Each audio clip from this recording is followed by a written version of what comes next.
বিসমিল্লাহির রহমানির রহিম। তুহিন ভাই বাংলাদেশ থেকে প্রশ্ন পাঠিয়েছেন, লিখেছেন, এক বিবাহিত মহিলা তার স্বামীকে তালাক দেয় তার স্বামীর অসম্মতিতে এবং উক্ত দিনই সে আরেক পুরুষের সাথে বৈবাহিক সম্পর্কে লিপ্ত হয়। এখন সে মহিলার পরবর্তী বিবাহ কি বৈধ? এখন প্রায় 6 মাস পর উক্ত মহিলা এবং তার পরবর্তী স্বামী এটা উপলব্ধি করছে যে তাদের বিবাহ বৈধ না। এই বিষয়ে কোরআন ও হাদিসের আলোকে উত্তর জানতে চাই।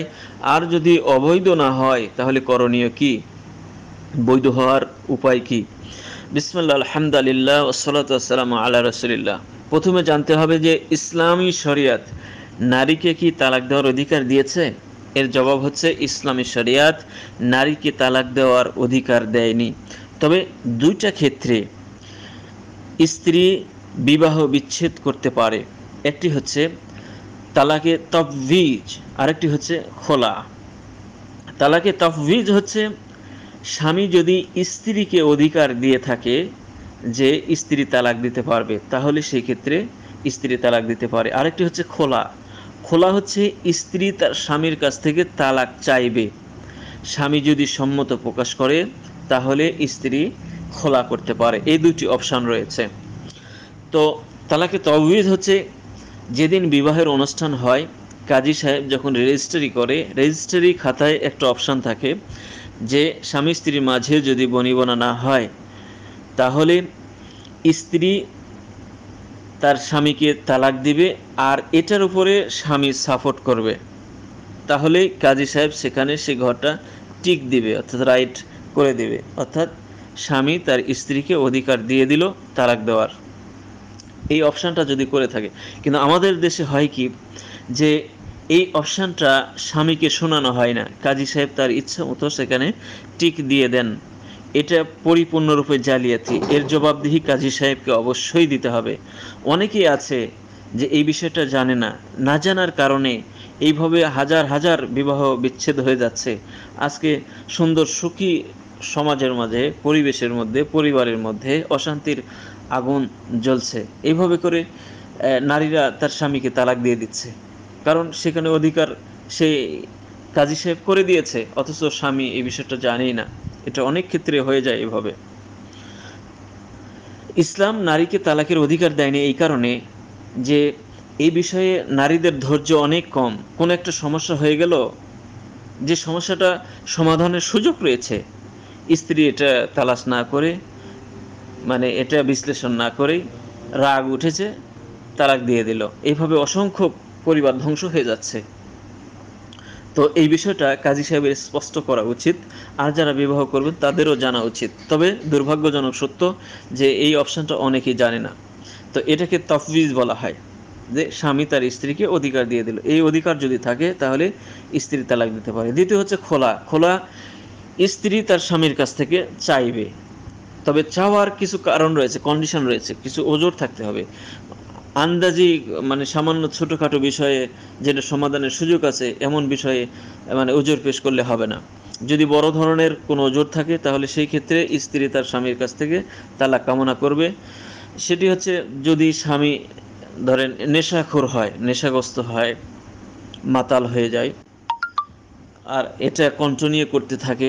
স্ত্রী মোতাদাইয়েন দিনদারি একজন মহিলা, কিন্তু স্বামী অসৎ চরিত্রের অধিকারী, তার চরিত্র ভালো নয়, তা সে পরনারী, এরকম যদি দোষ তার থাকে, অথবা সে স্ত্রীর উপরে জুলুম নির্যাতন করে, অথবা স্ত্রীর ভরণ পোষণ সে বহন করে না, অথবা নপুংসক, অর্থাৎ তার শারীরিকভাবে সে দুর্বলতা রয়েছে, তো এমন কিছু কন্ডিশন যদি থাকে, অথবা আকীদাগত প্রবলেম রয়েছে, নামাজ কালাম পড়ে না, অসৎ চরিত্রের অধিকারী একজন ব্যক্তি, তো এমন ব্যক্তির সাথে একজন সচ্চরিত্র স্ত্রী তো কখনো ঘর সংসার করতে পারে না। এমন যদি ওজোর থাকে, এই সমস্যাগুলো যে স্বামীর মধ্যে থাকে, তাহলে সেই ক্ষেত্রে স্ত্রী তার স্বামীর কাছ থেকে তালাক চাইবে, অর্থাৎ খোলা চাইবে। স্বামী এখানে যদি সাপোর্ট দিয়ে দেয় তাহলে তো স্ত্রী খোলা করে দিবে কাজীর মাধ্যমে অথবা কোর্টের মাধ্যমে, এটা বিচ্ছিন্ন করে দিবে। আর যদি স্বামী যদি এতগুলো অকর্ম তার মধ্যে রয়েছে, অপকর্ম রয়েছে তার মধ্যে, কিন্তু তারপরে তার স্ত্রীকে ছাড়তে চাচ্ছে না, তাহলে সেই ক্ষেত্রে স্ত্রী কোর্টের মাধ্যম দিয়ে মানে বিবাহ বিচ্ছিন্ন করে দেবে। কিন্তু স্বামীর কোনো ত্রুটি নেই, অল্প কিছু ত্রুটি রয়েছে যেগুলো সমাধানের সুযোগ রয়েছে, এমন ক্ষেত্রে মানে খোলা চাওয়াটা এটা জায়েজ নেই। রাসূল সাল্লাল্লাহু আলাইহি ওয়াসাল্লাম নিষেধ করেছেন। মানে স্বামীর দোষ নেই এমন অবস্থায় যদি স্ত্রী যদি এমন স্বামীর কাছ থেকে তালাক চায়, তাহলে রাসূল সাল্লাল্লাহু আলাইহি ওয়াসাল্লাম বলেছেন ওই নারীর উপরে আল্লাহ তাআলার লানত বর্ষিত হবে। এভাবে করে অসংখ্য হাদিস রয়েছে। তো এই দুইটি অপশান রয়েছে তালাক দেওয়ার ক্ষেত্রে। এখন বিষয়টা হচ্ছে যে এই যে মহিলাটা তার স্বামীকে না জানিয়ে তালাক দিয়েছে, এখন এই বিবাহটা কি আসলে কতদিন হয়েছে এই বিষয়টা উল্লেখ করে নাই, আর স্বামী স্ত্রীর মাঝে তাদের সহবাস হয়েছে কিনা, ইন্টারকোর্স হয়েছে কিনা সেই বিষয়টা উল্লেখ করে নাই। যদি ইন্টারকোর্স হয়ে থাকে তাহলে এখানে হুকুম আলাদা, আর যদি ইন্টারকোর্স না হয়ে থাকে তাদের মাঝে সহবাস যদি না হয় তাহলে তার হুকুম আলাদা। সহবাস না হলে তাদের কোনো ইদ্যত নেই, তো বিবাহ করতে পারবে, সাথে সাথে বিবাহ করতে পারবে। আর যদি পূর্ববর্তী স্বামীর সাথে যদি সহবাস হয়ে থাকে, ইন্টারকোর্স করে যদি থাকে, তাহলে আপনার ইদ্যত পালন করতে হবে। ইদ্যত হচ্ছে এখানে যদি খোলা করে, খোলার ইদ্যত হচ্ছে এক হায়েস পর্যন্ত 1 মাস, 1 মাস ইদ্যত পালন করতে হবে। এই 1 মাস ইদ্যত পালন করার পরেই তারপরে অন্য আরেকজনকে বিবাহ করতে পারবে। তো এখানে লিখেছেন যে তালাক দিয়েছে, স্বামীর অজান্তে তালাক দিয়েছে এবং সাথে সাথেই বিবাহ করে নিয়েছে। তো প্রথম কথা হচ্ছে যে স্বামীর অজান্তে সে তালাক দিয়েছে। তো যেই ত্রুটিগুলো বর্ণনা করলাম সেই স্বামীর মধ্যে এই ত্রুটিগুলো আছে কিনা, যদি থাকে তাহলে যদি তাফউইজ করতে পারে, তাফউইজের অনুমতি স্বামীর পক্ষ থেকে আছে কিনা ওটা দেখতে হবে। কাজী সাহেব ওটাকে টিক চিহ্ন দিয়েছে কিনা, অর্থাৎ মানে স্বামী তার স্ত্রীকে ওই অধিকারটা দিয়েছে কিনা। যদি দিয়ে থাকে তাহলে সে তালাক দিয়েছে, যে তালাক দিয়েছে তালাকটা পতিত হয়ে যাবে। আর যদি স্বামীর পক্ষ থেকে অনুমতি না থাকে তাহলে স্বামীর অজান্তে যে তালাক দিয়েছে এই তালাক কখনো হবে না। এই বিষয়টা খতিয়ে দেখতে হবে যে স্বামীর পক্ষ থেকে অনুমতি ছিল কিনা, কাজী সাহেব ওই ঘরটা পূরণ করেছে কিনা, এই বিষয়টা দেখতে হবে। যদি করে থাকে তাহলে বিবাহ বিচ্ছিন্ন হয়ে গেছে। আর যদি খোলার করে তাহলে স্বামীর কাছ থেকে চাইতে হবে। তো এখানে উল্লেখ করেছেন যে স্বামীর অজান্তে, তাহলে তার মানে এখানে খোলা না, এখানে তফবিজ করেছেন। এখন আপনি দেখবেন যে স্বামীর পক্ষ থেকে অনুমতি আছে কিনা। যদি অনুমতি থাকে তাহলে এই তালাক হয়েছে, আর যদি অনুমতি না থাকে তাহলে এই তালাক হয়নি, পরবর্তী যদি বিবাহ করেছে এটা পরিপূর্ণরূপে অবৈধ হয়েছে। এটা দুই দিক থেকে পরবর্তী বিবাহটা অবৈধ হয়েছে। একটা হচ্ছে যে স্বামীর অনুমতি আছে কিনা, যদি স্বামীর অনুমতি না থাকে তাহলে এটা অবৈধ। দ্বিতীয়টা হচ্ছে ইদ্যত পালন, মানে কমপক্ষে 1 হায়েজ তাকে ইদ্যত পালন যে করতে হবে। অনেক হানাফি মাযহাবের বলেছে 3 হায়েজ পর্যন্ত ইদ্যত পালন করতে হবে। মানে এই যে যেটা আপনার তফবিজ তালাকের যে সিস্টেম। আর খোলা যদি হয়ে থাকে তাহলে 1 হায়েজ পর্যন্ত অর্থাৎ 1 মাস তাকে ইদ্যত পালন করতে হবে। সেটাও করে নাই, দুই দিক থেকে এটা হারাম হয়েছে। তো প্রথমে আপনি দেখবেন যে স্বামীর পক্ষ থেকে অনুমতি ছিল কিনা, এটা একটা বিষয়। অনেক উলামায়ে কেরাম বলেছে যদিও তাফবিজ করে থাকে, যদিও খোলা করে থাকে, সেখানে স্বামীর সিগনেচার লাগবে। তো এখানে যেটা করেছে যে স্বামী তো জানেই না এটা করে ফেলে দিয়েছে। তো যাই হোক, যদি এই অনুমতি স্বামীর পক্ষ থেকে যদি থাকে, যদিও খোলা করে থাকে, আর স্বামীর মধ্যে যদি এই অসৎ গুণগুলো যদি থেকে থাকে তাহলে তো খোলা হয়েছে, তাওবীদ হয়েছে যদি হয়ে থাকে। এখন ইদ্যতের বিষয়টা, যেহেতু তিনি ইদ্যত পালন করেন নাই, তার বিবাহ হয় নাই, এখন যদি পরবর্তী স্বামীর সাথে ঘর সংসার করতে হয়, হ্যাঁ, তাহলে তাকে আবার বিবাহ করতে হবে, তাকে আবার নতুন করে বিবাহ করতে হবে, তাহলে জায়েজ হবে। আর এই যে খোলার যে বিষয়টা বললাম, খোলা করার ব্যাপারে যেটা বললাম আর কি, এই খোলাটা জায়েজ আছে, ইসলামী শরীয়ত তাকে বৈধ করে দিয়েছে। সাবিত বিন কায়েস, বুখারীর হাদিসের মধ্যে রয়েছে 5273 নম্বর হাদিস এটি, যে সাবিত বিন কায়েসের স্ত্রী রাসূল সাল্লাল্লাহু আলাইহি ওয়াসাল্লামের কাছে এসে বলছেন, হে আল্লাহর রাসূল, আমি সাবিত বিন কায়েসের সাথে ঘর সংসার করতে যাচ্ছি না, তার ধর্মীয় কোনো দৃষ্টিকোণ থেকে আমি ত্রুটি পাচ্ছি না, কিন্তু তার সাথে ঘর সংসার করে আমি প্রশান্তি পাচ্ছি না। তো রাসূল সাল্লাল্লাহু আলাইহি ওয়াসাল্লাম তার কাছ থেকে কথাগুলো শুনলেন, শোনার পরে বললেন যে তোমার স্বামী তোমাকে যা দিয়েছে, মোহর যা দিয়েছে, সেটা কি তুমি ফেরত দিতে পারবে? তো বলছে যে হ্যাঁ, ফেরত দিতে পারবো। তো সাবিত বিন কায়েস একটি বাগান তাকে মোহর হিসাবে দিয়েছিল, তো সেই বাগানটা সাবিত বিন কায়েসের কাছে ফেরত দিয়ে সেখানে রাসূল সাল্লাল্লাহু আলাইহি ওয়াসাল্লাম খোলা করে দিয়েছেন। তো এটা হচ্ছে খোলার সিস্টেম। তো এখন এই স্বামীর অজান্তে যে খোলাটা করলো, বিবাহটা বিচ্ছিন্ন করলো, এখন স্বামীর পক্ষ থেকে তার উপরে মোহরানা ধার্য ছিল কিনা, যে মোহরানা স্বামী দিয়েছিল ওই মোহরানাটা স্বামীর কাছে ফিরিয়ে দিতে হবে। কিন্তু তিনি উল্লেখ করেছেন তার পূর্ববর্তী স্বামী জানেই না তাকে তালাক করেছে। তো ওই পূর্ববর্তী স্বামী যে মোহরানা দিয়েছে ওই মোহরানাটা তার স্বামীকে ফেরত দিয়ে দিতে হবে। এটি হচ্ছে বিষয়। আর এক হাইজ অর্থাৎ 1 মাস তাকে ইদ্যত পালন করতে হবে। যেদিন তালাক করেছে সেদিন থেকে 1 মাস ইদ্যত পালন করার পরে তাকে বিবাহ করতে হবে। এবং যেহেতু মানে ইদ্যত পালন করেনি, সুতরাং এই বিবাহটা জায়েজ হয়নি, এটা হারাম হয়েছে, এটা জেনা হচ্ছে। সুতরাং নতুন করে আবার তাকে বিবাহ করতে হবে। ইদ্যত পালন না করলে যে বিবাহ বিচ্ছিন্ন হয়ে যায়, বিবাহ হয় না, সেই ব্যাপারে দলিল রয়েছে সূরা বাকারা 235 নম্বর আয়াত। এখানে বলা হয়েছে ওয়ালা তা'জিমু উকদাতান নিকাহি হাত্তা ইয়াবলুগাল কিতাবু আজালুহু। এখানে বলা হয়েছে যে আর নির্ধারিত ইদ্যত সমাপ্তি পর্যায়ে না যাওয়া অবধি বিবাহ করার ইচ্ছা করো না। এখানে নিষেধ করা হয়েছে, হারাম করে দেওয়া হয়েছে। যখনই ইদ্যত শেষ হবে তখনই সে বিবাহ করতে পারবে। কারণ ইদ্যতের সময়সীমা হচ্ছে, যদি খোলা করে তাহলে 1 মাস স্ত্রী অপেক্ষা করবে। স্বামী যদি স্ত্রীকে তালাক দেয় তাহলে 3 মাস, 3 ইদ্যত, 3 হাইজ পর্যন্ত অপেক্ষা করবে। স্বামী মৃত্যুবরণ করলে তার ইদ্যত হচ্ছে 4 মাস 10 দিন, স্ত্রী অপেক্ষা করবে, তারপরে অন্য জায়গায় বিবাহ বসতে পারবে। স্ত্রী যদি গর্ভবতী হয় তাহলে সন্তান প্রসব হওয়া পর্যন্ত সে অপেক্ষা করবে, সন্তান প্রসব হওয়া পর্যন্ত তার ইদ্যত। আর যদি স্বামী স্ত্রীর মাঝে সহবাস না হয়ে থাকে তাহলে সেখানে ইদ্যত নাই। তো এই সমস্ত বিষয়গুলো জেনে শুনেই আমাদেরকে এই ধরনের একটা সিদ্ধান্ত নিতে হবে। কিন্তু দুর্ভাগ্যজনক সত্য হলো যে বিবাহের মতো একটি গুরুত্বপূর্ণ একটা বিষয় আমাদের দেশের অধিকাংশ মানুষ এই বিষয়ে অজ্ঞ থেকে থাকে। কিন্তু শরীয়তের বিষয়টা হচ্ছে মুসলিম, তার অবশ্যই জানা উচিত ফরজিয়াতের কোনো কিছু কিছু বিষয়, হালাল হারামের কিছু বিষয়, ইবাদত বন্দেগী কিছু এলেম জ্ঞান, এগুলো আমাদের থাকা উচিত। আমাদের থাকা উচিত মুসলিম হিসাবে যদি আমরা দাবি করে থাকি। তো বিবাহের মতো এত গুরুত্বপূর্ণ একটা বিষয়ে এত অবজ্ঞা হলে, এত গাফিল হলে চলবে না। তো আশা করি বিষয়টা ভাই বুঝতে পেরেছেন। আরিফুল ইসলাম ভাই কাতার থেকে প্রশ্ন পাঠিয়েছেন, জানতে চাচ্ছেন যে আমরা কয়েকজন মিলে একসাথে থাকি, বিভিন্ন কোরআন হাদিসের আলাপ আলোচনা হয়, তো দেখা যায় যে তারা আমার দলিলগুলোকে মানতে চায় না এবং বেশ কিছু অন্যায় কাজ করে যেগুলো কোরআন হাদিসের সাথে মেলে না। তো সেই ক্ষেত্রে কি বাধার সৃষ্টি করবো কিনা বিষয়টা জানতে চাচ্ছেন। বিসমিল্লাহ, আলহামদুলিল্লাহ, ওয়াসসালাতু ওয়াসসালামু আলা রাসূলিল্লাহ। প্রথমে একটা বিষয় লক্ষ্য রাখতে হবে, তা হচ্ছে যে আপনি যে মতটা দিচ্ছেন এই মতটা কি কোরআন হাদিসের সাথে সামঞ্জস্যপূর্ণ আছে কিনা, কোরআন হাদিসের দৃষ্টিকোণ থেকে এটি বাছাইকৃত কিনা, এই বিষয়টা আপনাকে প্রথমে ঠিক করে নিতে হবে। যদি এটি কোরআন এবং হাদিসের সাথে মিল থাকে তাহলে সেই ক্ষেত্রে আপনি তাদেরকে দাওয়াত দিবেন, ইসলামের দাওয়াত তাদের কাছে পৌঁছাবেন। কিন্তু বিচার করার অধিকার আপনার নাই, বিচার করবে রাষ্ট্র। আপনি এতটুকু করতে পারবেন যে সেখানে দাওয়াতের কাজ করবেন। এখানে আল্লাহ রাব্বুল আলামিন কোরআন কারীমের মধ্যে সূরা আলে ইমরানের 110 নম্বর আয়াতের মধ্যে বলা হয়েছে, কুনতুম খায়রা উম্মাতিন উখরিজাত লিন-নাস তা'মুরুনা বিল মা'রুফ ওয়া তানহাউনা আনিল মুনকার। তোমরাই হচ্ছে সর্বোত্তম উম্মাত।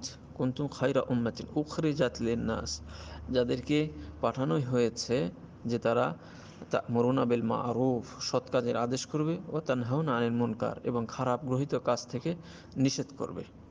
এটি একটা দায়ের বৈশিষ্ট্য। অন্য আরেকটি আয়াতের মধ্যে বলা হয়েছে, সূরা নাহলের 125 নম্বর আয়াতের মধ্যে বলা হয়েছে, উদউ ইলা সাবিলি রাব্বিকা বিল হিকমা ওয়াল মাউইযাতিল হাসানা ওয়া জাদিলহুম বিল্লাতি হিয়া আহসান।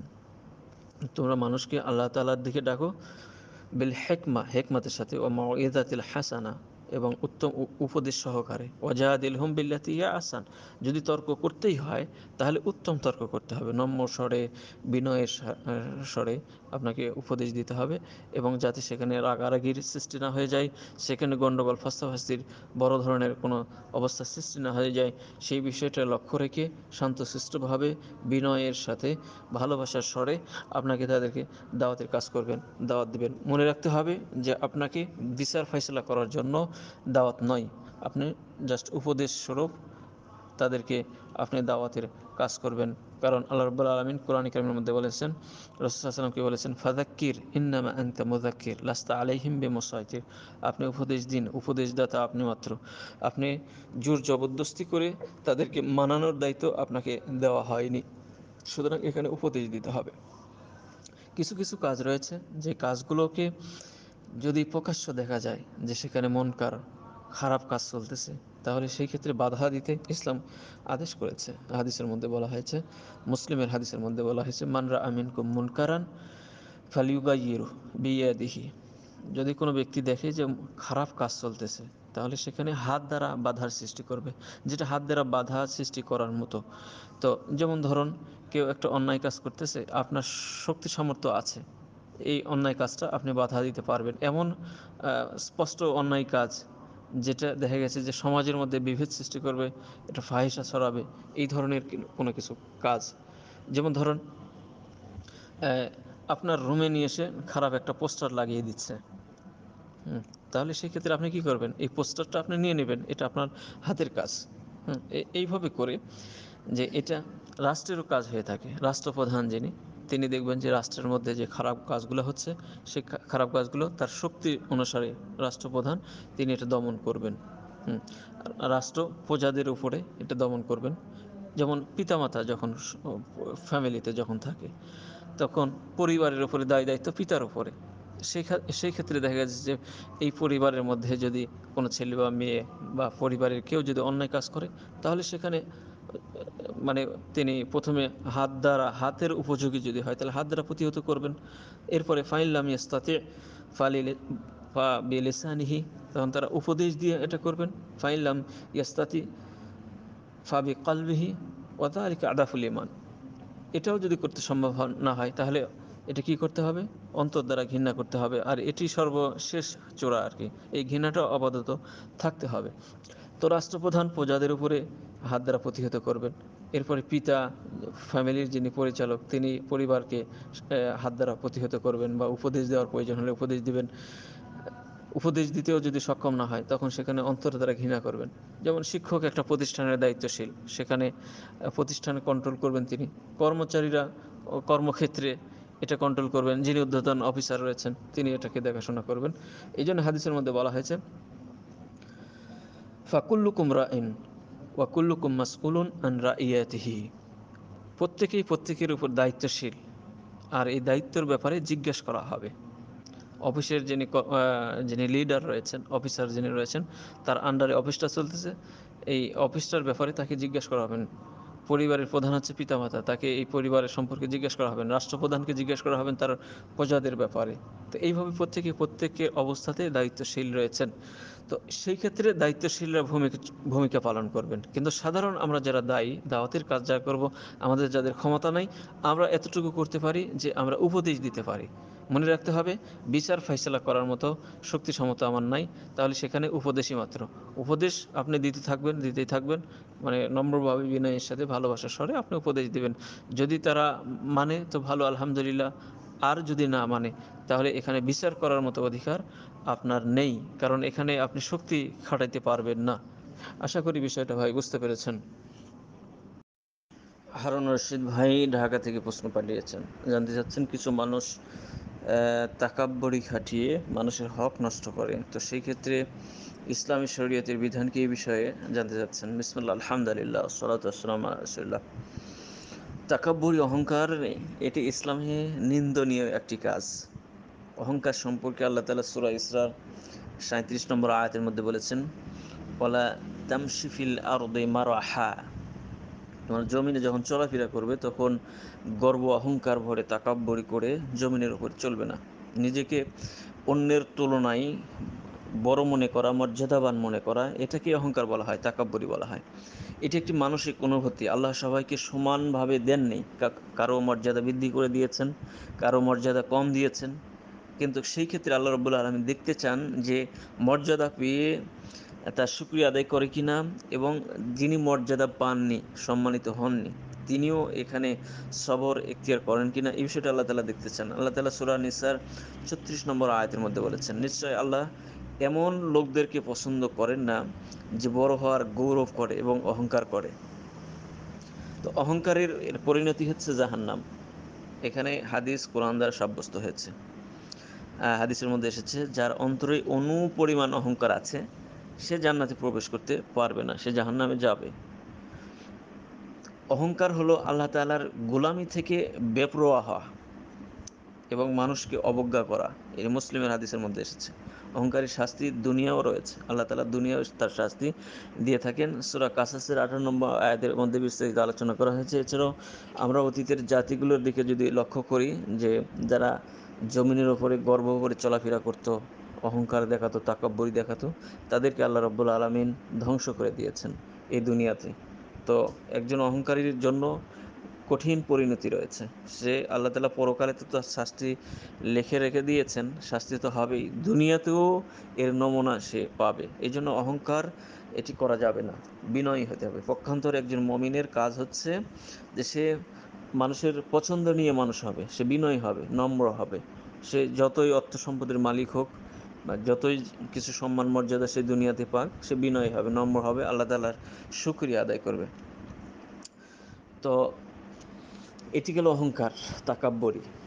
আর এই তাকাব্বরি করে, অহংকার করে, ক্ষমতার দাপট দেখিয়ে যদি কারো হক নষ্ট করে, তাহলে সেই হক নষ্ট করার পরিণতি হচ্ছে, মনে রাখতে হবে, দুটি বিষয় এমন রয়েছে, একটি হচ্ছে হকুল্লাহ আর একটি হচ্ছে হকুল ইবাদ।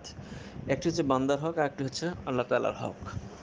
তো আল্লাহ তাআলার যে সমস্ত হকগুলো, যেমন ধরুন আল্লাহ তাআলা ইসলামকে, আপনার সলাৎকে আমাদের উপরে ফরজ করে দিয়েছেন, তাই না?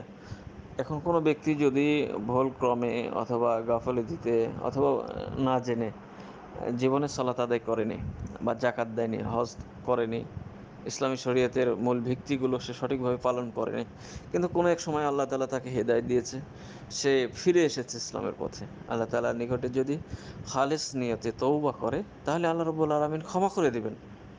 সারা জীবনও নামাজ পড়ে নেই, কিন্তু তারপরে আল্লাহ তাআলা ইচ্ছা করলে তাকে ক্ষমা করে দিতে পারেন। এটি হাক্কুল্লাহ। আল্লাহ বান্দাদেরকে পছন্দ করেন। বান্দা যদি তওবা করে, অনুশোচনা করে, আল্লাহ তাআলার দিকে ফিরে আসে, আল্লাহ তাআলা ক্ষমা করে দেন। আল্লাহ তাআলা বলছেন, কুল ইয়া ইবাদিয়াল্লাযীনা আসরাফু আলা আনফুসিহিম লা তাকনাতু মির রাহমাতিল্লাহ। আল্লাহ তাআলা নিরাশ হতে নিষেধ করেছেন। যতই জুলুম করেছ নিজের ওপরে, যত বড় পাপ করেছ, আমার রহমত থেকে নিরাশ হয়ে যাও না। এখানে আশার বাণী আল্লাহ তাআলা উচ্চারণ করে দিয়েছেন। আল্লাহ তাআলা বলছেন, ইয়া আইয়ুহাল্লাযীনা আমানু তুবু ইলাল্লাহি তাওবাতান নাসুহা। তোমরা একনিষ্ঠভাবে তওবা করো, আমি ক্ষমা করে দেব। ইন্নাল্লাহা ইয়াগফিরুয যুনুবা জামিআ। আল্লাহ তাআলা জীবনের সমস্ত গুনাহ মাফ করে দিবেন। এভাবে করে তওবার দরজা খোলা রেখে দিয়েছেন। অসংখ্য আয়াত এবং হাদিস দ্বারা সাব্যস্ত হয়েছে আল্লাহ তাআলা ক্ষমা করে দিবেন। এটা হাক্কুল্লাহ। হাক্কুল ইবাদ, এই ব্যাপারে কঠোর হুঁশিয়ারি উচ্চারণ করা হয়েছে। হকুল্লাহ আল্লাহ ক্ষমা করে দিবেন, কিন্তু হকুল ইবাদ যেটা রয়েছে, মানুষের হক নষ্ট করা, মানুষকে কষ্ট দেওয়া, হ্যাঁ, মানুষের সম্পদ জোর জবরদস্তি করে খাওয়া, এটা হচ্ছে হকুল ইবাদ, বান্দার হক নষ্ট করা। এই গুনাহ আল্লাহ রাব্বুল আলামিন ক্ষমা করবেন না। কোনো ব্যক্তি যদি সারা রাত জেগে ইবাদত বন্দেগী করে, ফরজ সুন্নাত নফল যত ইবাদত রয়েছে, কোনো ইবাদত ত্রুটি করে না, আদায় করে, কিন্তু সে কোনো মানুষকে কষ্ট দেয়, কোনো মানুষের হক নষ্ট করেছে, অল্প হোক বেশি হোক, আল্লাহ রাব্বুল আলামিন এগুলো কোনোটাই কবুল করবেন না। এটি অত্যন্ত গুরুত্বপূর্ণ। এই জন্য হকুল ইবাদ, বান্দার হকের ব্যাপারে সচেতন হতে হবে। এখন এখান থেকে মুক্তির উপায় রয়েছে। যার হক নষ্ট করা হয়েছে, ওই হকটা ফিরিয়ে দিবে, তার কাছ থেকে ক্ষমা চাইবে। সে যদি ক্ষমা করে, সে ক্ষমা পাইবে। এখন যদি দেখা গেছে যে তার হক নষ্ট করেছে, সেগুলো পরিশোধ করে দিয়েছে, তারপরে সে ক্ষমা করছে না, সেটা আল্লাহ রাব্বুল আলামিনের উপরে ছেড়ে দিতে হবে সেই ক্ষেত্রে। কিন্তু তাকে তার কাছে যেতে হবে, নম্র হতে হবে, তার কাছ থেকে ক্ষমা চাইতে হবে, তারপরেই আল্লাহ রাব্বুল আলামিন তাকে ক্ষমা করবেন। তো এটা গুরুত্বপূর্ণ বিষয়। আরেকটি বিষয় হচ্ছে যে মানুষ যখন কবরের জগৎ, হাসর, মিজান, পুলসিরাত সব কিছুকে পাড়ি দিয়ে যখন জান্নাতের গেটে যেয়ে বসবে, জান্নাতে প্রবেশ করার আর মাত্র বাকি শুধু দরজাটা খোলা, এই অবস্থায় আল্লাহ রাব্বুল আলামিন শেষ একটা চিরুনি অভিযান দিবেন, যে সেখানে দেখতে চাবেন যে কোনো বান্দার হক নষ্ট করেছে কিনা। এখন দেখা গেছে যে ওই ব্যক্তিটি এত স্তরগুলো পাড়ি দিয়ে, এই স্তরগুলো যে পাড়ি দিয়েছে, কত তার কষ্ট হয়েছে, কত দীর্ঘ সময় পার হয়ে গিয়েছে। আশার বাণী, সে দরজা খুললে সে জান্নাতে প্রবেশ করবে, শুধু গেটে বসে রয়েছে। এখন আল্লাহ রাব্বুল আলামিন ওই যে যার হক নষ্ট করেছে তাকে সেখানে উপস্থিত করা হবে এবং তাকে বলা হবে, তার আমলনামাটা দেখানো হবে যে দেখো তুমি তোমার এই ব্যক্তিটির হক নষ্ট করেছে। সুতরাং এর যে ভালো কাজগুলো ছিল, এতগুলো স্তর পাড়ি দিয়ে সে চলে গিয়েছে, এখন সেখান থেকে তাকে দেওয়া হবে, যাদের যাদের হক নষ্ট করেছে তাদেরকে ট্রান্সফার করে দেওয়া হবে। এখন দিতে দিতে যদি অবস্থাটা এমন হয় যে এত পরিমাণ হক নষ্ট করেছে, এত পরিমাণ মানুষের গালিগালাজ করে কষ্ট দিয়েছে ইত্যাদি ইত্যাদি বিভিন্ন বিষয়, তো দেখা গেছে দিতে দিতে সব যখন শেষ হয়ে যাবে, এখন সে জাহান্নামে ছিল, তাকে সেখান থেকে নিয়ে আসা হয়েছে। হ্যাঁ, নিয়ে এসে এখন দেখা গেছে যে এই যে তার তার যে ভালো আমলগুলোকে সেখানে ট্রান্সফার করে দেওয়ার কারণে সে জান্নাতে প্রবেশ করবে। এখন সে জান্নাত যাবে, কিন্তু তারপরে ওইগুলো পরিশোধ করতে গিয়ে তার আমলনামা শেষ হয়ে গেছে, তাকে ধরে সেখান থেকে জাহান্নামে নিক্ষেপ করা হবে। তো এটা অত্যন্ত গুরুত্বপূর্ণ একটা বিষয়। হক্কুল ইবাদ, এই বিষয়টাকে আমরা একেবারেই গুরুত্ব দিই না, এটা একেবারেই আমরা ফলো করি না। তো বিষয়টা অত্যন্ত গুরুত্বপূর্ণ, এই জন্য এই বিষয়টাকে গুরুত্ব দেওয়া উচিত। আশা করি বিষয়টা ভাবে বুঝতে পেরেছেন। জিয়াউল আলম ওমান থেকে প্রশ্ন পাঠিয়েছেন, জানতে চাচ্ছেন হজ কখন থেকে চালু হয়েছে। বিসমিল্লাহ, আলহামদুলিল্লাহ, সালাতু ওয়াসসালামু আলা রাসূলিল্লাহ। কাবা ঘরে সর্বপ্রথম হজ আদায় করেন হযরত আদম আলাইহিসসালাম, তারপর হযরত নূহ আলাইহিসসালাম সহ পরবর্তী যুগের যত নবী এবং রাসূলরা এসেছে প্রত্যেকেই হজ আদায় করেছেন। ফরজ বিধান হিসাবে সর্বপ্রথম ফরজ করা হয় হযরত ইব্রাহিম আলাইহিসসালামের উপরে। যখন ফরজ করা হলো তখন ইব্রাহিম আলাইহিসসালাম পাহাড়ের উপরে উঠে ঘোষণা করলেন যে যাদের সামর্থ্য আছে তারা যেন অবশ্যই হজ আদায় করে। তো হিজরি সনের 12তম জিলহজ মাস হজ আদায় করতে হয়। তো আমাদের দিনে ইসলামের মধ্যে এই হজ ফরজ হয়েছে নবম এবং দশম হিজরিতে। এটি নিয়ে ইখতিলাফ রয়েছে সন নিয়ে। অনেক উলামা ইকরাম বলেছেন নবম হিজরিতে হজ ফরজ হয়েছে। আল্লাহ তাআলা পবিত্র কোরআনে কারিমের মধ্যে সূরা আলে ইমরানের 97 নম্বর আয়াতের মধ্যে বলছেন, ওয়ালিল্লাহি আলান নাস হিজ্জুল বাইত মান ইসতাতাআ ইলাইহিস সাবিলা। মানুষের উপরে হজ ফরজ করে দেওয়া হয়েছে যাদের সামর্থ্য রয়েছে। তো সামর্থ্যবান ব্যক্তিদের উপরেই হজ ফরজ করে দেওয়া হয়েছে। হাদিসের মধ্যে এসেছে, বুখারীর হাদিস, বুনিয়াল ইসলামু আলা খামসিন শাহাদাতি আল্লা ইলাহা ইল্লাল্লাহ ইকামিস সালাহ ওয়া ইতাইজ যাকাহ ওয়া সাওমি রমাদান ওয়াল হজ্জিল বাইত মান ইসতাতাআ ইলাইহিস সাবিলা। এখানে ইসলামের মূল ভিত্তি হচ্ছে পাঁচটির মধ্যে অন্যতম একটি হচ্ছে হজ করা। তো এই হজটি আমাদের উপরে ফরজ করে দেওয়া হয়েছে, সমর্থবান ব্যক্তি হজ আদায় করবে। সামর্থ্য আছে এমন ব্যক্তি যদি হজ আদায় না করে তাহলে তার জন্য বড় ধরনের গুনাহ হবে। তো হজ কোন সমস্ত ব্যক্তিরা করবে? হজ যাদের হজ করার মতো সামর্থ্য রয়েছে, যে পরিমাণ খরচ ব্যয় হয় সেই পরিমাণ রয়েছে এবং ফ্যামিলি পরিচালনা করার মতো তার সামর্থ্য রয়েছে, তিনি হজে যাবেন। তো তার ফ্যামিলি পরিচালনা করার মধ্যে যতদিন পর্যন্ত তিনি হজে থাকবেন এই অবস্থায় এবং ফ্যামিলি পরিচালনা এই মোটামুটি একটু সামর্থ্য থাকলেই তার উপরে হজ ফরজ হয়ে যায়। তো আশা করি বিষয়টা ভাই বুঝতে পেরেছেন। শরীফুল ইসলাম ভাই মালয়েশিয়া থেকে প্রশ্ন পাঠিয়েছেন, জানতে চাচ্ছেন যে হঠাৎ কোনো কিছু ছোটোখাটো কিছু দুর্ঘটনা ঘটলে সেখানে লা ইলাহা ইল্লা আনতা সুবহানাকা ইন্নী কুনতু মিনাজ জালিমিন এটা পড়া যাবে কিনা। বিসমিল্লাহ, আলহামদুলিল্লাহ, ওয়াসসালাতু ওয়াসসালামু আলা রাসূলিল্লাহ। জি ভাই, আপনি যে কোনো ছোট বড় যে কোনো ধরনের বিপদের সম্মুখীন হচ্ছেন বা হয়েছেন, এরকম পরিস্থিতি আসলে আপনি পড়বেন লা ইলাহা ইল্লা আনতা সুবহানাকা ইন্নী কুনতু মিনাজ জালিমিন, এটাও পড়তে পারবেন। আরও যে সমস্ত দোয়া আছে সেগুলোও পড়তে পারবেন। ইন্না লিল্লাহি ওয়া ইন্না ইলাইহি রাজিউন, এটাও আপনি পড়তে পারবেন। লা হাওলা ওয়ালা কুওয়াতা ইল্লা বিল্লাহ, এই ধরনের দোয়া আপনি সবগুলো পড়তে পারবেন। মনে রাখতে হবে, আপনার বিপদ যেটাই আসুক, বিপদের প্রথম চোটেই আপনাকে ধৈর্য ধারণ করতে হবে।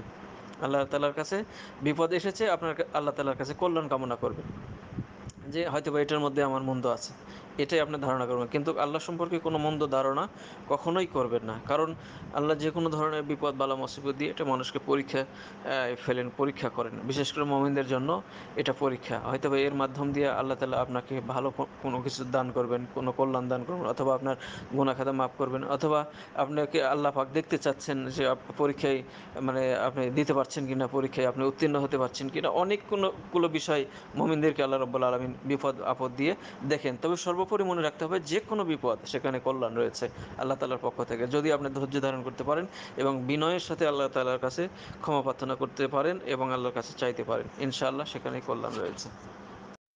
রাসেল হোসেন ভাই মানিকগঞ্জ থেকে দীর্ঘ একটি প্রশ্ন পাঠিয়েছেন। তিনি জানতে চাচ্ছেন সূরা নূরের ৩ নম্বর আয়াতের কথা, যেখানে বলা হয়েছে একজন জেনাকারী পুরুষ জেনাকারিনী নারীকেই বিবাহ করবে। তো জেনার বিভিন্ন কোয়ালিটি রয়েছে, হাতের জেনা, পায়ের জেনা, মুখের জেনা। তো এই সমস্ত জেনা যারা করে তাদের হুকুমও কি এই যে একজন জেনাকারী পুরুষ জেনাকারিনী নারী হতে হবে বিবাহ করার ক্ষেত্রে? আরও জানতে চেয়েছেন হস্তমতন করা এটা জেনার সমতুল্য অপরাধ। তো এই অপরাধ যারা করে তারাও কি ব্যভিচারী হিসেবে পরিগণিত হবে? আর বিবাহ করার ক্ষেত্রে এই সমস্ত ব্যভিচারী কি ব্যভিচারিণী নারীকে বিবাহ করবে? এই বিষয়টা তিনি জানতে চাচ্ছেন। বিসমিল্লাহ, আলহামদুলিল্লাহ, আসসালাতু ওয়াসসালামু আলা রাসূলিল্লাহ। আল্লাহ তাআলা সূরা নূরের ৩ নম্বর আয়াতের মধ্যে ঘোষণা করেছেন, আয-যানি লা ইয়ানকিহু ইল্লা যানিয়াতান আও মুশরিকাতান ওয়াজ-যানিয়াতু লা ইয়ানকিহুহা ইল্লা যানিন আও মুশরিকুন ওয়া হুররিমা যালিকা আলাল মুমিনিন। এই আয়াতের মধ্যে বলা হয়েছে একজন জেনাকারী পুরুষ বিবাহ করবে শুধুমাত্র জেনাকারিনী নারীকে অথবা কোনো মুশরিকা নারীকে, আর একজন ব্যভিচারিণী নারী তাকে বিবাহ করবে একজন জেনাকারী পুরুষ অথবা একজন মুশরিক। আর এই সমস্ত বিষয়গুলো হুররিমা যালিকা আলাল মুমিনিন, মুমিনদের জন্য হারাম করে দেওয়া হয়েছে। তো এই আয়াতের ব্যাখ্যার দিকে আমাদেরকে যেতে হবে। ব্যাখ্যা যদি আমরা ভালোভাবে না বুঝি তাহলে সরাসরি আমরা বুঝতে পারবো না। এখানে যদি ব্যভিচারী পুরুষ বা নারী উভয় যদি তওবা করে, তওবা করার পর হুকুম হবে এক, আর তওবা না করলে হুকুম হবে আরেক। তো তওবা করলে অবশ্যই তওবা করে ফিরে আসলে আল্লাহ রাব্বুল আলামিন তওবা কবুল করে নেবেন, তাদের ক্ষেত্রে এই হুকুমটা আর প্রযোজ্য হবে না। তবে অতওবাকারী ব্যভিচারীর জন্য ব্যভিচারিণীই উপযোগী অথবা মুশরিকা নারী। কোনো সৎ মমিন নারীর জন্য সে মোটেই উপযোগী পুরুষ নয়। আর মমিনদের জন্য জেনে বুঝে নিজেদের মেয়েদেরকে এই ধরনের অসৎ চরিত্রের লোকদের হাতে সোপর্দ করা ইসলাম হারাম করে দিয়েছে। এভাবে জেনাকারিনী অতওবাকারী মেয়েদের জন্য তাদের মতোই জেনাকারীরা অথবা মুশরিকাই উপযোগী। সৎ মমিনদের জন্য তারা মোটেও উপযোগী নয়। যেসব নারীর চরিত্রহীনতার কথা মমিনরা জানে তাদেরকে বিবাহ করা তাদের জন্য হারাম। যে সমস্ত পুরুষ নারী তাদের চরিত্রহীনতার পথে গা ভাসিয়ে দিয়েছে একমাত্র তাদের জন্য এই নিয়ম প্রযোজ্য। তবে যারা তওবা করে নিজেদের সংশোধন করে নিয়েছে তাদের জন্য এটা প্রযোজ্য নয়। যারা জেনায় গা ভাসিয়ে দিয়েছে, বিশেষ করে পস কোয়ার্টারগুলোতে, বেশ্যালয়ে যে সমস্ত কার্যকলাপ হয়, এই ক্ষেত্রে এই হুকুমটা বেশি প্রযোজ্য হবে। আর যারা গোপনীয় জেনার কাজগুলো করে, মানে মানুষের আড়ালে কেউ জানে না, সেই ক্ষেত্রেও যদি তওবা করে ফিরে আসে তাহলে তাদের ক্ষেত্রে এই হুকুমটা প্রযোজ্য হবে না। কারণ তওবা সংশোধনের পর জেনাকারী হওয়ার দোষ আর তাদের জন্য থাকে না, তারা এখান থেকে মুক্ত হয়ে যায়। জেনাকারীর সাথে বিবাহ হারাম হওয়ার কথা যে বর্ণনা করা হয়েছে, যেমন ধরেন একজন জেনাকারী পুরুষ ভালো একটা মেয়েকে কি বিবাহ করতে পারে না? তো এই ক্ষেত্রে ইমাম আহমদ ইবনে হাম্বল বলেছে যে আদতে তার সাথে বিবাহ অনুষ্ঠিত হয় না। কিন্তু এই ক্ষেত্রে সঠিক কথা হচ্ছে এই, নিছক নিষেধাজ্ঞা, এখানে যে নিছক শুধুমাত্র নিষেধাজ্ঞা জারি করা হয়েছে, এই নিষেধাজ্ঞার বিরুদ্ধাচরণ করা যদি কেউ বিয়ে করে তাহলে আইনগতভাবে তা বিয়ে হবে না এমনটি ভাবা ঠিক নয়। তা বিবাহ হয়ে যাবে, আর যাকে বিবাহ করলো তিনিও জেনাকারী হিসেবে পরিগণিত হবেন এমনটি বিষয় নয়। যেমন হারাম কোনো জিনিস হালালকে হারাম করে দেয় না, ভালো করে বুঝতে হবে। হারাম কোনো জিনিস হালালকে পরিপূর্ণরূপে হারাম করে দেয় না, এই বিষয়টা আমাদেরকে বুঝতে হবে। তবে এই সব কিছু বিশ্লেষণ করে এই আয়াতের অর্থ এটাই আমরা বুঝতে পারি যে আমাদের কাছে পরিষ্কার হয়ে যায় এই যে যাদের ব্যভিচারী চরিত্র জনসম্মুখে পরিচিত, বুঝতে হবে এখানে যাদের ব্যভিচারীর এই চরিত্রটা জনসম্মুখে পরিচিত তাদের বিবাহ করার জন্য নির্বাচিত করা একটি গুনাহের কাজ। মুমিনদের এই গুনাহ থেকে দূরে থাকা উচিত, কারণ এর মাধ্যমে ব্যভিচারীদের হিম্মত বাড়িয়ে দেওয়া হয়। ব্যভিচারিণী নারীকে অথবা ব্যভিচারী পুরুষকে যদি এইভাবে বিবাহ করা হয় তাহলে এটা জনসম্মুখে এই ব্যভিচারটাকে আরও প্রশ্রয় দেওয়া হয়। এই জন্য ইসলামী শরীয়ত এটাকে নিষেধাজ্ঞা করেছে। শরীয়ত তাদের সমাজের অবাঞ্ছিত ও ঘৃণ্য জীব গণ্য করতে চায়। যে সমস্ত ব্যক্তিরা প্রকাশ্যে জেনার কাজের সাথে জড়িত হয় শরীয়ত এদেরকে ঘৃণ্যভাবে দেখে, ঠিক আছে। আর এদের মাঝে যদি সচরাচর বিবাহ অনুষ্ঠিত হয়ে যায়, মানে সচ্চরিত্র নারীকে যদি অসচ্চরিত্র একজন লোক বিবাহ করে তাহলে এটা একটা প্রশ্রয়ের মতো হয়ে যায়, এই জন্য এখানে নিষেধাজ্ঞা আরোপ করা হয়েছে। অনুরূপভাবে এই আয়াত থেকে আরও একটা সিদ্ধান্ত এটা টানা যায় না যে জেনাকারী মুসলিম পুরুষের বিবাহ মুশরিকা নারীর সাথে হবে। এটা যে আয়াতের শেষ অংশে যেটা বলা হয়েছে, জেনাকারিনী মুসলিম নারীর বিবাহ মুশরিক পুরুষের সাথে সঠিক নয়। এই আয়াতের উদ্দেশ্য হচ্ছে একথা বলা যে জেনা একটি চরম নিকৃষ্ট কুকর্ম। যে ব্যক্তি মুসলমান হয়েও এমন একটি জঘন্য কাজ করে, সে মুসলিম সমাজের সৎ ও পাক পবিত্র লোকদের সাথে আত্মীয়তার সম্পর্ক গড়ে তোলার যোগ্যতা একেবারেই হারিয়ে ফেলে। তার নিজের মতো জিনাকারীদের সাথেই আত্মীয়তার সম্পর্ক গড়ে তোলা উচিত, অথবা মুশরিকদের সাথে সম্পর্ক গড়ে তোলা উচিত, যা আদৌ আল্লাহ বিধানের প্রতি বিশ্বাস রাখে না। তো বিষয়টা অবশ্যই এই আয়াতের যে মানে বিষয়টা অবশ্যই ভাই আপনি বুঝতে পেরেছেন। তো এই আয়াতটা যে প্রসঙ্গে নাজিল হয়েছে সেই প্রসঙ্গতে নবী করিম সাল্লাল্লাহু আলাইহি ওয়াসাল্লাম বলেছেন যে কিছু হাদিস এখানে উল্লেখ করেছেন, সেগুলোর মধ্যে রয়েছে যে এই আয়াতের সঠিক অর্থ প্রকাশ করে। যেমন মুসনাদে আহমদ, নাসাইতে একটা হাদিস বর্ণনা করা হয়েছে, আবদুল্লাহ ইবনে আমর ইবনে আসের রাদিয়াল্লাহু তাআলা আনহু রিওয়ায়াত উদ্ধৃত দেওয়া হয়েছে। তাতে বলা হয়েছে উম্মে মাহগুল নামে একটি মেয়ে পতিতাবৃত্তি অবলম্বন করেছিল, পতিতার সাথে জড়িত ছিল। তো এক মুসলমান তাকে বিবাহ করতে চায়, এটি একটা হাদিসের কথা বলছি, এবং এই জন্য নবী সাল্লাল্লাহু আলাইহি সাল্লামের কাছে অনুমতি চাওয়া হয়। তিনি নবী করিম সাল্লাল্লাহু আলাইহি সাল্লাম শোনার পরে তিনি নিষেধ করে দেন এবং এই আয়াতটি পাঠ করেন। তিরমিজি, আবু দাউদে বলা হয়েছে মাসসাদ ইবনে আবি মারসাদ একজন সাহাবী ছিলেন। জাহেলি যুগে মক্কার ইনাক নামক একটি ব্যভিচারিণী নারীর সাথে তার অবৈধ সম্পর্ক ছিল। পরে তিনি তাকে বিবাহ করার ইচ্ছা প্রকাশ করলে রাসূল সাল্লাল্লাহু আলাইহি সাল্লামের কাছে অনুমতি চাওয়া হয়। রাসূল সাল্লাল্লাহু আলাইহি সাল্লামের কাছে দুইবার জিজ্ঞেস করার পরে তিনি নীরব থাকেন। আবার তৃতীয়বারে জিজ্ঞেস করলেন, এরপরে তিনি এই আয়াতটি পাঠ করেন। তো এখান থেকে এই বিষয়টা স্পষ্ট হয়ে গেছে, বিষয়টা আপনি বুঝতে পেরেছেন। তারপরের বাকি অংশে যেটা জানতে চেয়েছেন, হাতের জেনা, পায়ের জেনা, মুখের জেনা যেগুলো আছে সেগুলো কি এই হুকুমের মধ্যে পড়বে? না, এর মধ্যে হুকুমের মধ্যে পড়বে না। এগুলো যেগুলো হাতের জেনা, পায়ের জেনা যেগুলো রয়েছে, এগুলো হচ্ছে জেনাতে ঢোকার জন্য একটা রাস্তা। এই হাতের জেনা, পায়ের জেনা সব কিছু মিলে যখন মানে ওই কাজটা সংগঠিত করা হয় তখন জেনায় পরিপূর্ণ জেনা হয়ে যায়। কিন্তু হাতের জেনা, পায়ের জেনা যেগুলো হয় সেগুলো জেনার হুকুমের মধ্যে পড়বে না, তবে এগুলো প্রত্যেকটা জেনার এক একটা রাস্তা। আল্লাহ রাব্বুল আলামিন কোরআনে কারীমের মধ্যে বলেছেন, লা তাকরাবুজ জিনা ইন্নাহু কানা ফাহিশাতাও ওয়া সাআ সাবিলা।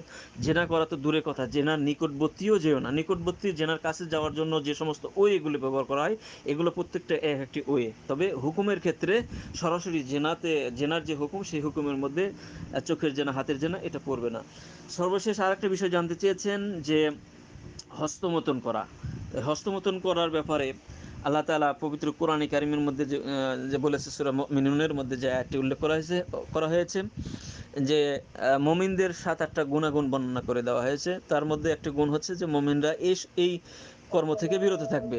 এখানে বলা হয়েছে ইল্লা আলা আজওয়াজিহিম আও মা মালাকাত আইমানুহুম ফাইন্নাহুম গায়রু মালুমিন ফামান ইবতাগা ওয়ারা যালিক ফাউলাইকা হুমুল ফা এখানে বলা হয়েছে ফাউলাইকা হুমুল আদুন। তো এই আয়াতের মধ্যে বলা হয়েছে যে মুমিনরা তাদের স্ত্রী অথবা অধিকারভুক্ত দাসীদের সাথে তাদের কাম চরিতার্থ করবে, তাদের মানে দৈহিক শক্তিটা মিটাবে। এটা যদি স্ত্রী অথবা তাদের অধিকারভুক্ত বাদীদের মধ্যে সীমাবদ্ধ থাকে তাহলে তারা তিরস্কৃত হবে না। আর এই স্ত্রী অথবা দাসী ছাড়া অন্য কারোর সাথে যদি করে, তবে এখানে একটা জিনিস মনে রাখতে হবে, সেটা হচ্ছে দাসী প্রথা কিন্তু না, এটা পরবর্তীতে হারাম করে দেওয়া হয়েছে। ফামানের তাগা ওরা আযালিক, আর এই দুইটা ওয়ে ছাড়া যারা অন্য কোনো ওয়ে তালাশ করবে ফাউলাইকা হুমুল আদুন, এরা হচ্ছে সীমা লঙ্ঘনকারী। তো অন্য পদ্ধতি যেটা সেটা হচ্ছে হস্তমৈথুন, নিশ্চয়ই এটার মধ্যে পড়বে, কারণ সেই হস্তমৈথুন করাটা স্ত্রীর মধ্যে পড়ছে না, সেই দাসীর মধ্যেও আসছে না। অন্য কোনোভাবে যেভাবেই হোক তারা এই কামচরিতার্থটা হলেই সেটা জেনার আওতায় পড়বে, সেটা সীমা লঙ্ঘনকারীর মধ্যে পড়বে। তো এখন কথা হচ্ছে যে এই হস্তমৈথুনটা জেনার সমপর্যায়ে কিনা। উলামায়ে কেরাম বলেছে যে হস্তমৈথুনটা সরাসরি জেনার মতো এত বড় অপরাধ নয়। জেনার করার পরে যে হুকুমটা জারি হয় হস্তমৈথুন করার মাধ্যমে, এই হুকুম তার জন্য প্রযোজ্য হয় না। তবে এটাও একটা জেনা, তবে এই জেনাটা ছোট জেনা, মানে বড় জেনাতে পতিত হওয়ার এটা একটা রাস্তা। আর এই হস্তমৈথুনের কারণে মানুষকে মানে পূর্ণ জেনার দিকে ধাবিত করে, এবং এই জেনা ছাড়াও আরও বিভিন্ন অপকর্মর দিকে ধাবিত করে, এই জন্য এটাকেও হারাম করে দেওয়া হয়েছে। আমি বিষয়টা দীর্ঘ হয়ে গেল ভাই, আশা করি সংক্ষেপে আপনি বুঝতে পেরেছেন। আবদুল্লাহ ভাই বাংলাদেশ থেকে প্রশ্ন পাঠিয়েছেন, লিখেছেন, আমি একজন ভাইকে একটা জিনিস দিব বলেছিলাম, কিন্তু এখনও ওই জিনিসটা দিতে চাচ্ছি না। এক্ষেত্রে আমার কি করা উচিত? ওই ভাইকে কি কিছু বলতে হবে বা ক্ষমা চেয়ে নিতে হবে? বিসমিল্লাহ, আলহামদুলিল্লাহ, ওসসালাতু ওয়াসসালামু আলা রাসূলিল্লাহ।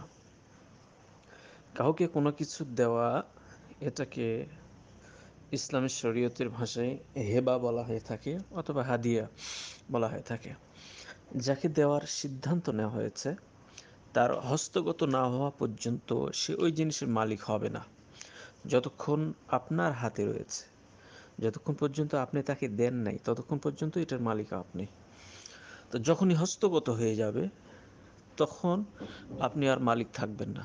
যে সেটা নিয়ে নিল সে তার মালিক হয়ে যাবে। এখন তার কাছ থেকে যদি আপনি ফিরিয়ে নেন তাহলে সেটি ইসলামী শরীয়তে এটি সুস্পষ্ট হারাম, এটি জায়েজ নেই। আর দেওয়ার শপথ করে বসলে, মুখে প্রকাশ করলে, আর যদি তা না দেওয়া হয় তাহলে সেক্ষেত্রে ক্ষেত্রে শপথ ভঙ্গের কাফারা আপনাকে দিতে হবে। যেহেতু এখানে আপনি শপথ করেন নেই, জাস্ট একটা ইচ্ছা করেছেন, সেই জন্য শপথ ভঙ্গের কাফারা এখানে সাব্যস্ত হবে না। তবে হাদিয়া দেওয়ার ইচ্ছা যদি প্রকাশ করা হয়, এটা প্রকাশ করা হয় বা বন্ধুবান্ধব অন্য মানুষকে যখন, মানুষের কাছে যখন এটা বলা হয় এবং যাকে হাদিয়ে দেওয়া হবে তাকে, তার কাছেও যদি প্রকাশ করা হয়, এরপর যদি না দেওয়া হয় তাহলে সেই ক্ষেত্রে তার কাছে যে বলাটা ভালো, তার কাছ থেকে ক্ষমা চাওয়ানোটা বা তার কাছ থেকে কারণ দর্শানোটা, এটা ভালো। কারণ হচ্ছে একটা জিনিস তাকে দেওয়ার ইচ্ছা করা হয়েছে, সে একটা আশা করে বসে আছে, এখন না দিলে পরে সে মনোকষ্ট পাবে।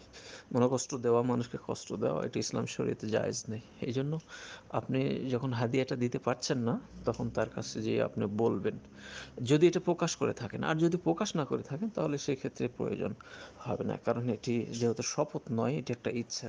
জাস্ট সূরা বাকারার 225 নম্বর আয়াতের মধ্যে আল্লাহ রাব্বুল আলামিন বলছেন, লা ইউআখিযুকুমুল্লাহু বিল্লাগওয়ি ফি আইমানিকুম ওয়ালাকিন ইউআখিযুকুম বিমা কাসাবাত কুলুবুকুম। এখানে বলা হয়েছে তোমরা অনিচ্ছাই যেসব নিরর্থক অর্থহীন শপথ করে ফেলো, সেগুলোর জন্য আল্লাহ তাআলা পাকড়াও করবেন না।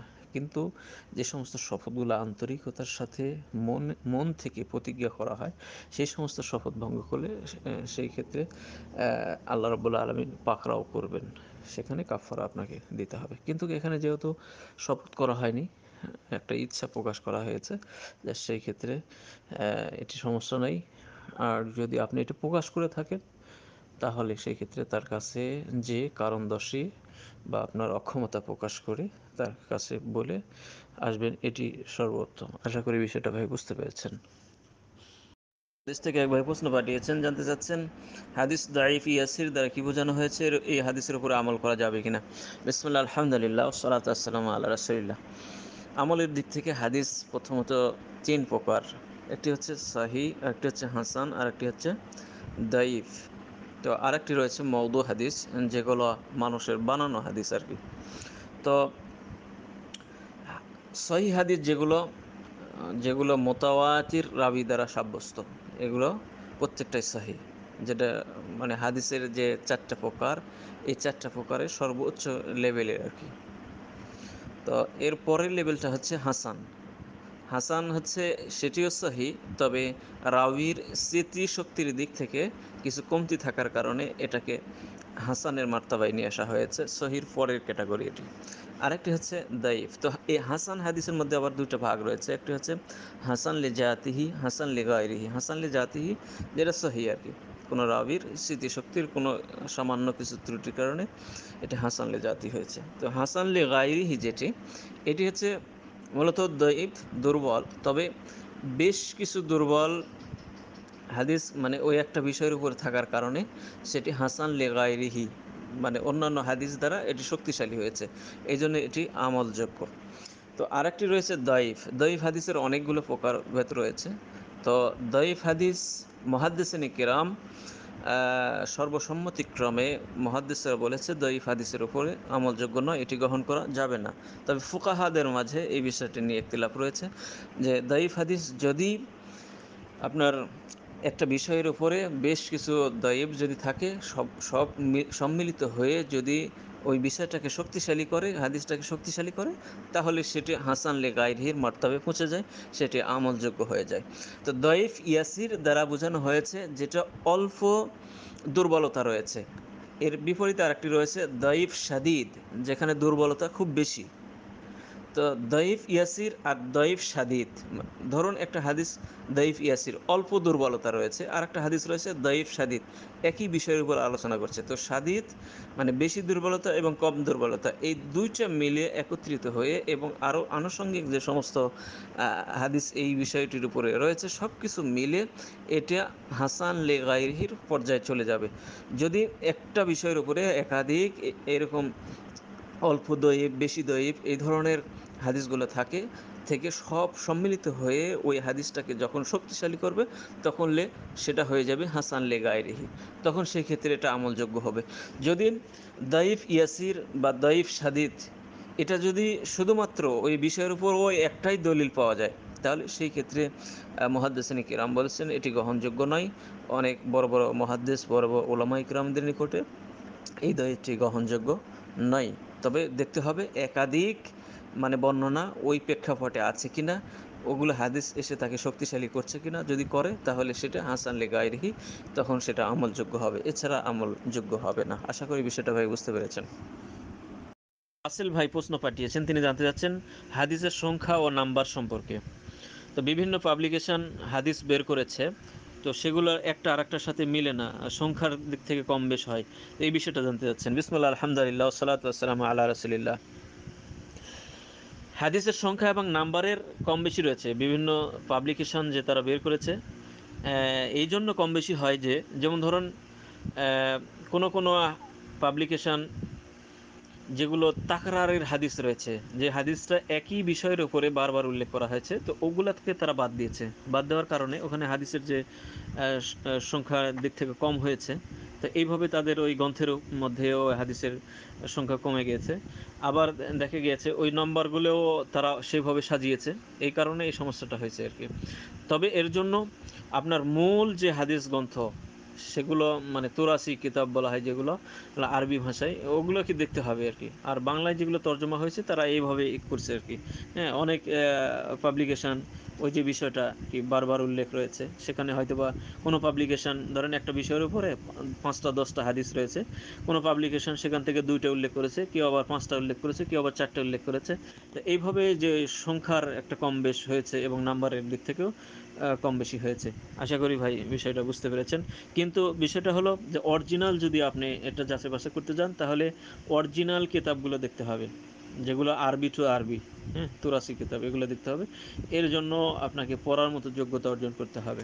আশা করি ভাই বুঝতে পেরেছেন। তৌহিদুল ইসলাম বাংলাদেশ থেকে প্রশ্ন পাঠিয়েছেন, জানতে চাচ্ছেন যে বাংলাদেশের অধিকাংশ মসজিদে, বিশেষ করে হানাফি মসজিদগুলোতে রফুল ইয়াদাইন করা হয় না, জুড়ে আমিন বলা হয় না এবং বুকের ওপরে হাত বাঁধা হয় না।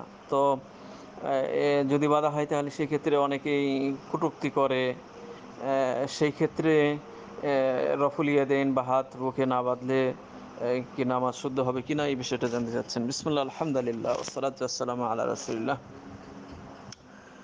এখানে দুইটা পর্যায়ে আপনাকে দেখতে হবে, একটি হচ্ছে কটূক্তি আর একটি হচ্ছে ফিতনা।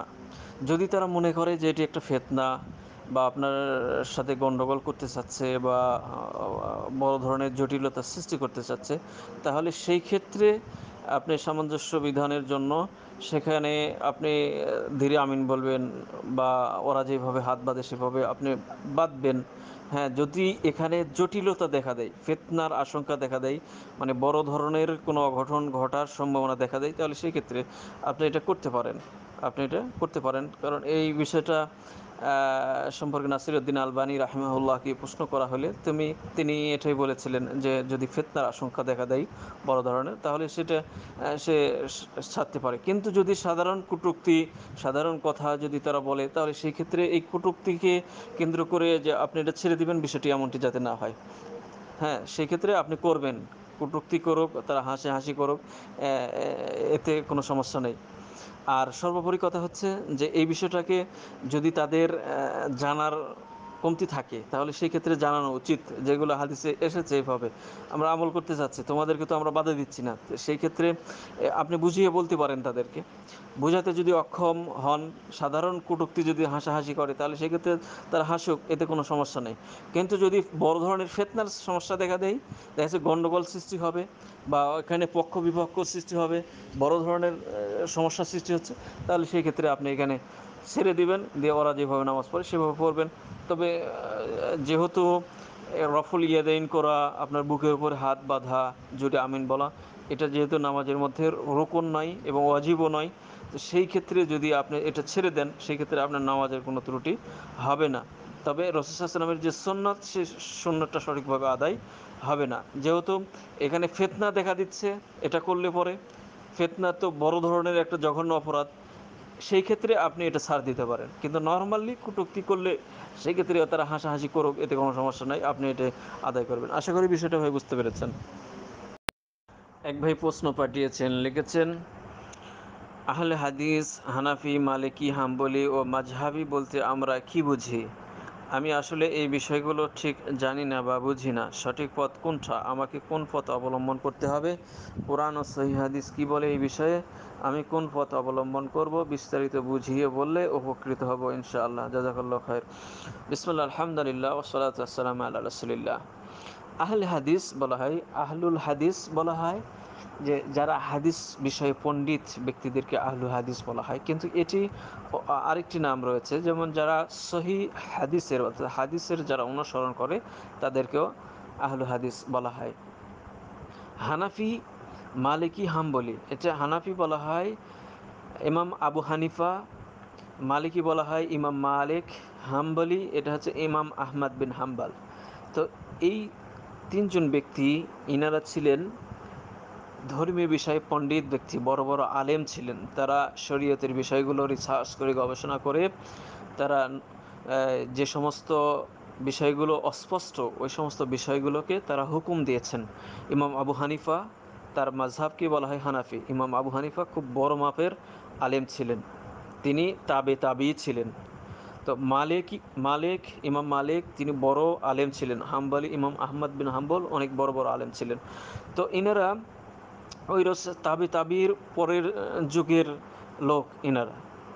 তো সেই সময়ে তারা কোরআন হাদিস রিসার্চ করে, হাদিস সংগ্রহ করেছে, তারা বিভিন্ন রিসার্চ করেছে, করে করে তাদের যে ছাত্ররা ছিল, তারা বড় বড় আলেম, তাদের কাছ থেকে যারা শিক্ষা অর্জন করত, তো তাদের আলোচনাগুলো, তাদের দার্সগুলো তাদের ছাত্ররা কেউ কেউ লিপিবদ্ধ করে রাখতো, সংরক্ষণ করে রাখতো। তো এনারা মৃত্যুবরণ করার পরে অনেক বছর পরে, রাসূল সাল্লাল্লাহু আলাইহি ওয়াসাল্লামের ইন্তিকালের পরে অনেক দীর্ঘ সময় পরে অনেক ইতিহাস থেকে পাওয়া যায় যে রাসূল সাল্লাল্লাহু আলাইহি ওয়াসাল্লামের ইন্তিকালের, মৃত্যুবরণ করার ৭০০ বছর পরেই এই মাযহাবের জন্ম হয়েছে। তো এই মাযহাবটা হয়েছে কখন? যখন এই যে ইমাম আবু হানিফা, ইমাম মালিক, ইমাম হাম্বলির যে সমস্ত ছাত্ররা ছিল, যেই কথাগুলো, তাদের বক্তব্য, তাদের দার্স, তাদের কিতাব যারা সংরক্ষণ করেছিল, এই সমস্ত বিষয়গুলো নিয়ে তাদের নাম দিয়ে মাযহাব তৈরি করা হয়েছে। যে ইমাম আবু হানিফার অনুসারী যারা, তারা কিতাব, বই, পুস্তক লিখে এভাবে ছাপিয়ে ছুপিয়ে নাম দিয়েছে হানাফি মাযহাব। হ্যাঁ, ইমাম আবু হানিফা থেকে এই মাযহাবে তারা হচ্ছে যে ইমাম আবু হানিফার অনুসারী। ইমাম মালিকের অনুসারীতে এইভাবে পৃথক হয়ে গেছে, হাম্বলি এইভাবে তারা পৃথক করে দিয়েছে। কিন্তু ইমাম আবু হানিফা, ইমাম মালিক, ইমাম আহমদ বিন হাম্বল থাকা অবস্থায় কোনো মাযহাবের সৃষ্টি হয়নি। সুতরাং এগুলো কোরআন হাদিসের সাথে কোনো সম্পর্কযুক্ত নয়, বরং কোরআন হাদিস রিসার্চ করে ইমাম আবু হানিফা, ইমাম মালিক, ইমাম হাম্বলি যে সমস্ত বিষয়গুলো তারা মানুষের কাছে পেশ করেছেন, মানুষের সমস্যার সমাধান করেছেন, মানুষ যেগুলো বুঝতো না সেগুলো বুঝিয়েছেন, তো সেই সমস্ত বিষয়গুলো নিয়ে এই মাযহাবগুলো তৈরি করা হয়েছে। সুতরাং মাযহাবের সাথে কোরআন হাদিসের কোনো সম্পর্ক নেই, বরং মাযহাবটাই কোরআন হাদিস থেকে তারা দলিল আদিল্লা নিয়ে তৈরি করেছে। তো এইভাবে তৈরি হয়েছে। তো এখন এই ক্ষেত্রে প্রত্যেকটা মাযহাবের লোকেরা, ইমাম আবু হানিফা বলেছে সেই সময়ে হাদিসগুলো তখনও সংরক্ষণ পুরোটা করা হয়নি। তো তখন তিনি যে অবস্থায় হাদিসগুলো পেয়েছেন ওই অবস্থায় হাদিসগুলো গবেষণা করেছেন, করার পরে একটা হাদিসের স্তর নির্ণয় করেছেন, তিনি একটা হুকুম কায়েম করেছেন, সেখানে বলে দিয়েছেন। তারপরে ইমাম আবু হানিফা বলেছেন ইজা সাহাল হাদিস ফাহুয়া মাজহাবি, আমার পরে যদি কোনো সহি হাদিস পাওয়া যায় তাহলে আমার কথাটাকে তোমরা ফেলে দেবে, আর যে সহিটা পাবে সেটাই আমার মাযহাব, সেটাকেই তোমরা ফলো করবে। তেমনভাবে ইমাম মালিক, ইমাম আহমদ বিন হাম্বল, তারা সবাই একই কথা বলেছে, যা আমার এই মতটা 100% সিওরিটি না, যদি এই মতের বিপরীতে কোনো সহি দলিল পাওয়া যায় তাহলে আমার এই কথাটাকে দেওয়ালের সাথে ছুঁড়ে মেরে দেবে, এইভাবে তারা বিষয়গুলো হুকুম করে দিয়েছে, এইভাবে বলে দিয়েছে। তো এখন কোনটা সঠিক? এখন সঠিকটা হচ্ছে যে আমাদেরকে কোরআন হাদিস দেখতে হবে। আলহামদুলিল্লাহ এখন বর্তমানে কোরআন হাদিসের গবেষণা বাড়ছে, জাল জয়ীফ হাদিসগুলো সেপারেট করা হয়েছে, ঠিক আছে, এই হাদিসগুলো সব সেপারেট করা হয়েছে, এখন সবগুলো আমাদের কাছে অনেকটা সুস্পষ্ট হয়ে গিয়েছে, স্পষ্ট হয়ে গেছে। এরপর লিখেছেন আমাকে কোন পথ অবলম্বন করতে হবে? আমাকে অবলম্বন করতে হবে কোরআন এবং হাদিস যা বলেছে সেই পথটা আমাদেরকে ধরতে হবে। তো ইমাম আবু হানিফা, ইমাম মালিক, ইমাম আহমদ বিন হাম্বল, তারা যে সমস্ত রায়গুলো দিয়েছে, আমাদেরকে যে কোনো একটা মাযহাব সরাসরি ফলো করতে হবে, এই মাযহাব ফলো না করলে আমাদের গুনাহ হবে, বিষয়টা এরকম না, কারণ এটা কোরআন হাদিস না। রাসূল সাল্লাল্লাহু আলাইহি ওয়াসাল্লামের ইন্তিকালের 700 বছরের পরের দিকে এগুলো মাযহাবগুলো তৈরি হয়েছে। সুতরাং কোনো ব্যক্তি যদি মাযহাব ফলো নাও করে তাহলে তার গুনাহ হবে না, পাপ হবে না, কিচ্ছু হবে না। আমাকে ফলো করতে হবে কোরআন এবং হাদিস।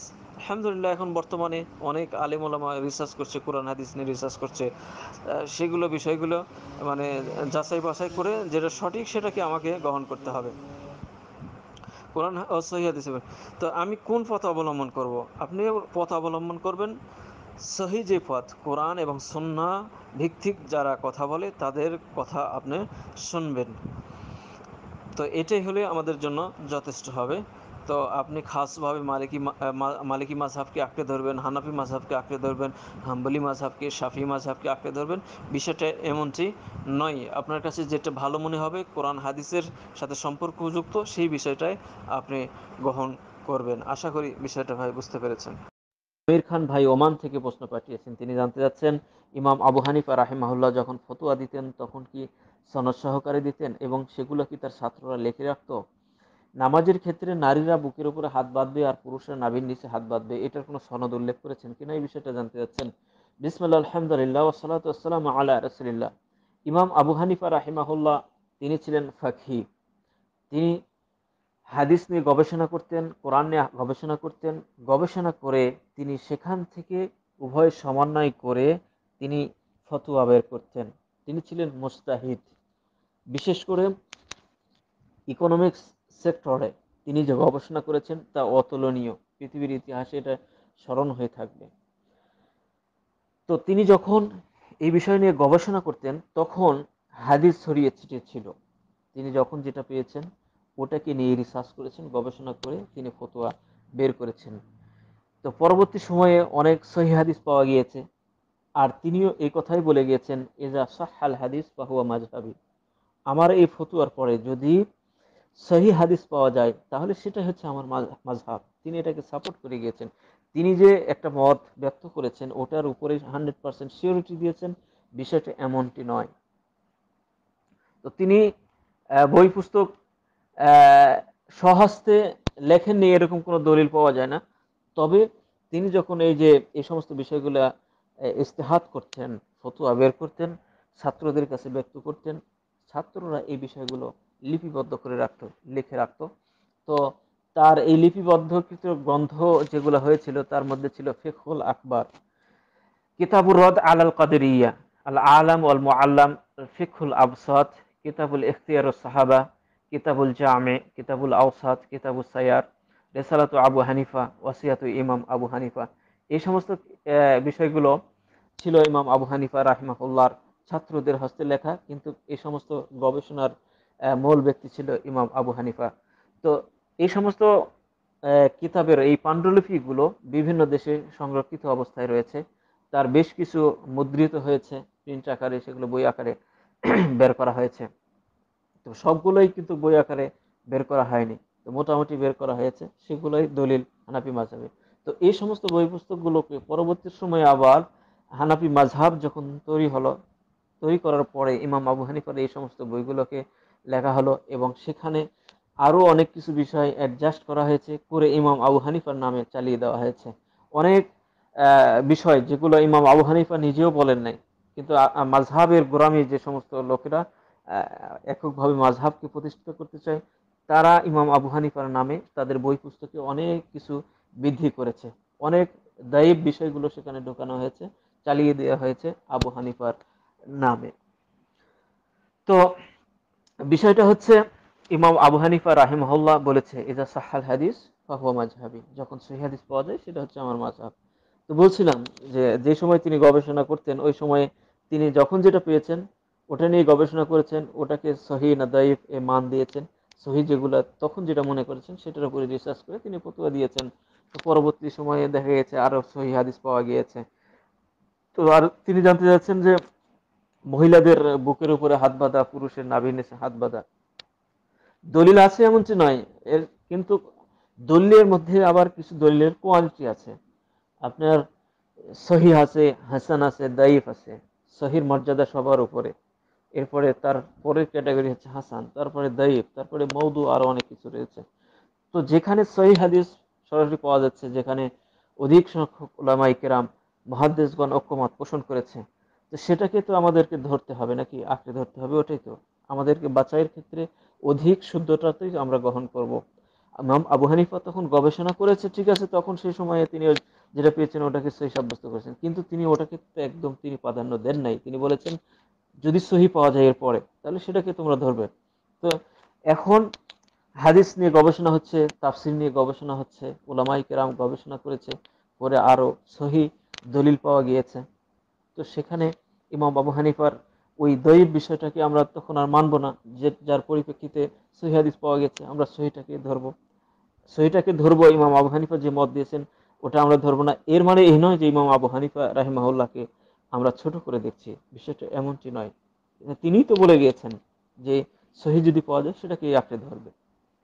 আর আমার যে মত, এই মতটাকে তোমরা দেওয়ালের সাথে ছুঁড়ে মেরে দেবে, এটা বলেছেন তিনি। এটা বলে তিনি নিজেকে বাঁচিয়ে দিয়েছেন। কিন্তু তার অনুসারীরা আজকে যারা তাআসসুবি করতেছে একটা মাযহাবকে আঁকড়ে ধরে, যে ভুল হোক শুদ্ধ হোক এটাকে, এটার উপরেই অটল থাকতে হবে, তো এই মত যারা ব্যক্ত করছেন তারা ভুলের মধ্যে রয়েছেন।